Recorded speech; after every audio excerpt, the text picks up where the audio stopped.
Hey, Condre, what's up? I'm laughing because I felt like I was rushing to start this video.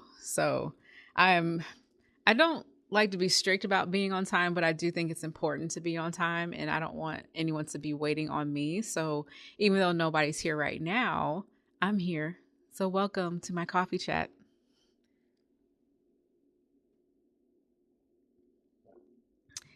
And today I'm going to recap part of my weekend. It was last Friday night.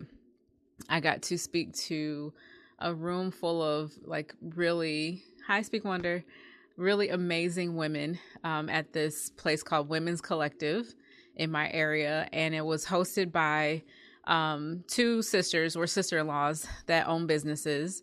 Hi, Luke.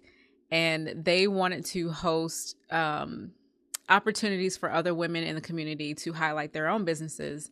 And they invited me out and I got to talk about imposter syndrome. And so I'm going to share some of that with you today because the way I look at imposter syndrome, I've sat with this for a good year and a half.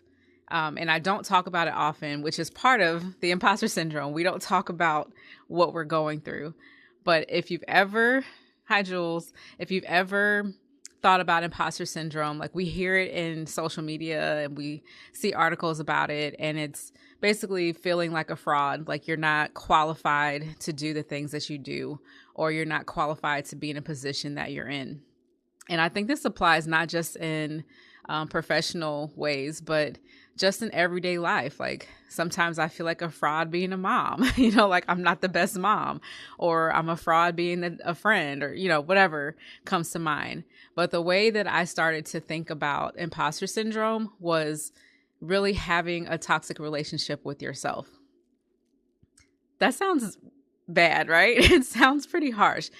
Being in a toxic relationship with yourself, right? We don't like to think of ourselves as toxic, but if you think about imposter syndrome, we are telling ourselves messages that we're not good enough, that we're not qualified, that we could always be doing better, that no one likes us, that, all these negative thoughts we have. And it's not just a thought because we embody it sometimes. And we don't show up as our best selves because we're believing a lie that we're telling ourselves about ourselves. That's the toxic part. And so we feel like imposters. And I want to share, how my imposter syndrome shows up sometimes. So there's a type of imposter syndrome called the perfectionist. That's me.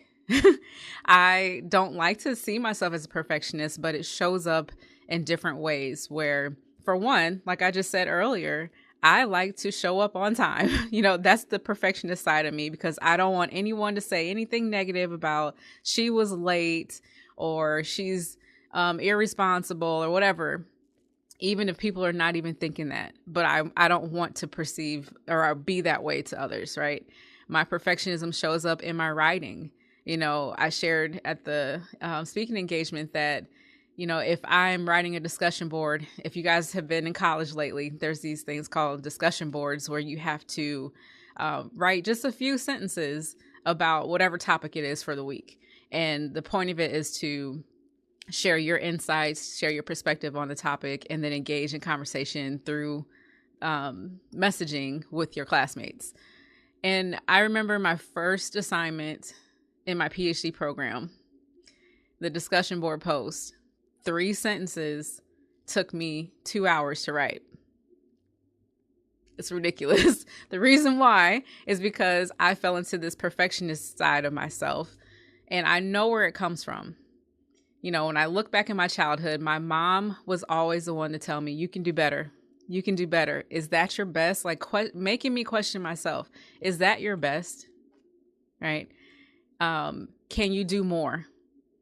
And I would have to pause and think about that. Yes, I can. Why am I not? Why am I not doing more? Why am I not doing better? Why did I not give my best?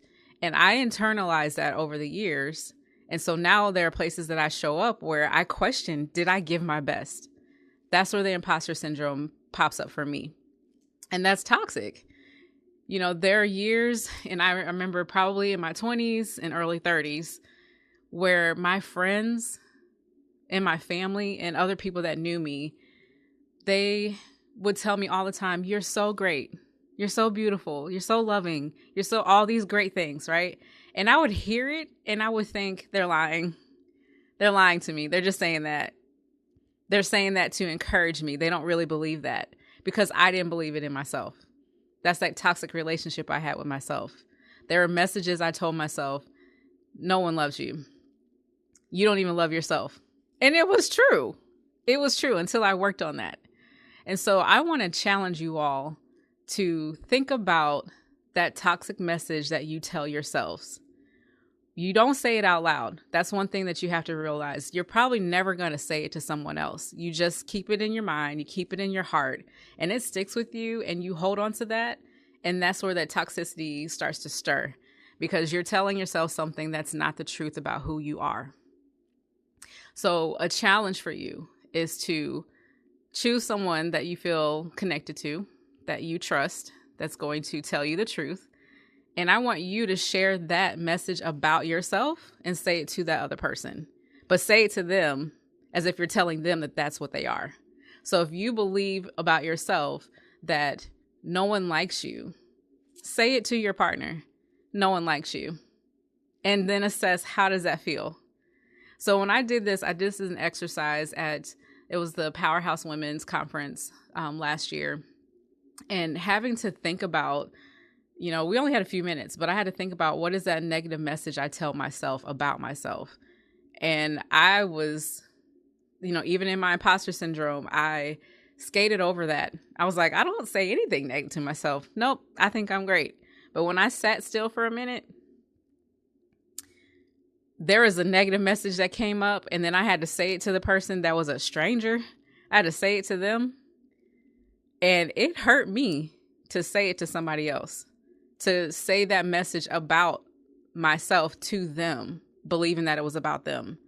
So the challenge for me was, if I can't say it to someone else, why am I telling myself this negative message? Why am I putting myself down where no one else sees it? No one else knows that I'm doing it. So I had to stop. I had to reframe that into something different, into something powerful and useful. And I held on to that new message. And then from that moment, I remember it was like a shift. It was a shift in my heart where I had to stop believing that lie that I was telling myself about myself. And I had to believe the truth. I had to believe that, yes, I am a great person. Yes, I am intelligent. Yes, I am beautiful. Yes, I am kind and sweet and loving. I'm all these things. And I can be more than one of those good things all at the same time. And that was one of the lies I told myself, that I can't be all of these things. There's no way I can do it all, but you can, and I can. So I want to encourage you. Speak Wonder, it says you were recovering people pleaser, your toxicities and feeling as though you're not liked by 100% of everyone. There is something I'm going to think about it. Give me a second, because there's an article. Oh, here it is. There's a term called the liking gap. You might want to look into that. I have a client that has been working on this idea, and I came across the liking gap. So check that out and let me know what you think about that. But I just want to encourage you all today to really sit with that negative message you tell yourself, whether you feel like an imposter or not, and reframe it into something positive and start to speak that to yourself. And I don't want you to sit in the mirror. There's some people who say, look yourself in the mirror. I think that's cheesy. It doesn't work for me. But if you can say that positive message to someone else and you can believe that about them, choose to believe the same thing for yourself. Okay? That's all I got. I hope y'all have a wonderful day. Bye.